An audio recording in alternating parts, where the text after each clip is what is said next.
মেয়েরা পর্দা করবে, ছেলেরা পর্দা করবে না, এটা হবে না। ছেলেকেও পর্দা করতে হবে, মেয়েকেও পর্দা করতে হবে। একটি চমৎকার হাদিস আপনাদেরকে শোনাই। আল্লাহর প্রিয় হাবিব বলেছেন, এক সময় আল্লাহ রাসূল সাল্লাল্লাহু আলাইহি ওয়াসাল্লাম তার দুইজন স্ত্রীকে নিয়ে বাড়ির মধ্যে আলাপ আলোচনা করতেছিল। এমত অবস্থায় আল্লাহর প্রিয় হাবিবের কাছে একজন সাহাবী আসলেন। ওই সাহাবী হচ্ছে অন্ধ সাহাবী। হাদিসে তার নাম এসেছে হযরত আব্দুল্লাহ ইবনে উম্মে মাকতুম।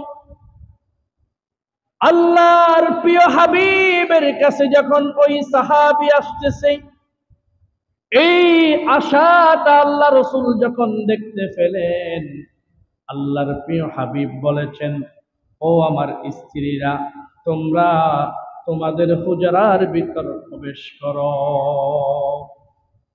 আল্লাহ রাসূলের স্ত্রীগণ আল্লাহর প্রিয় হাবিবকে প্রশ্ন করলেন, ইয়া রাসূলুল্লাহ, ইয়া হাবিবাল্লাহ, যে ব্যক্তি আসতেছে ওই ব্যক্তি তো অন্ধ, ওই ব্যক্তি তো আমাদেরকে চোখে দেখবে না, আমরা কেন তার সামনে থেকে চলে যাব?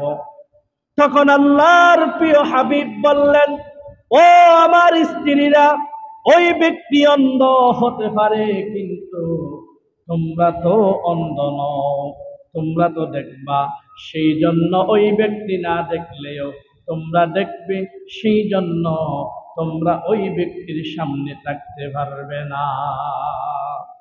সুবহানাল্লাহ বলবেন না?